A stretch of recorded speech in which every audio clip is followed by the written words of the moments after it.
एक बहुत अमीर आदमी ने एक भिखारी से पूछा, तुम तो इतने हट्टे कट्टे हो फिर भी भीख क्यों मांग रहे हो? भिखारी बोला, साहब मेरे पास महीनों से कोई काम धंधा नहीं है, अगर आप मुझे नौकरी दे तो मैं भीख मांगना छोड़ दूंगा। अमीर बोला, मैं नौकरी तो नहीं दे सकता, लेकिन तुम मेरे बिजनेस पार्टनर बन सकते हो। मेरे पास एक चावल का प्लांट है, तुम चावल बाजार में सप्लाई करो और मुनाफा महीने के अंत में बांटेंगे। भिखारी ने कहा, लेकिन कैसे बांटेंगे? क्या मैं 20% लूंगा और आप 80%? अमीर बोला, मुझे सिर्फ 10% चाहिए, बाकी 90% तुम्हारा होगा, ताकि तुम जल्दी तरक्की कर सको। भिखारी ने जोरों से काम शुरू कर दिया। उम्दा चावल और सस्ते दामों से उसकी बिक्री बहुत बढ़ गई और उसे खूब मुनाफा हुआ। लेकिन जब मुनाफा बांटने का समय आया तो भिखारी ने सोचा, सारी मेहनत तो मैंने की है, तो अब अमीर आदमी को 10% क्यों दूं?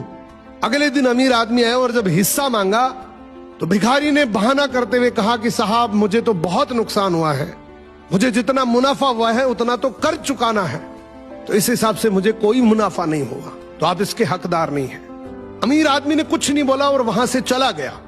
भिखारी बड़ा खुश हुआ, सोचा सारा प्रॉफिट मेरा हो गया। अब भिखारी उन पैसे से रोज मौज करे।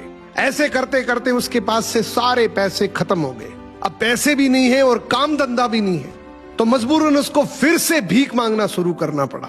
एक दिन वो अमीर आदमी उसके पास से गुजरा और उसको देखा, क्या ये तो फिर से भीख मांगने लग गया।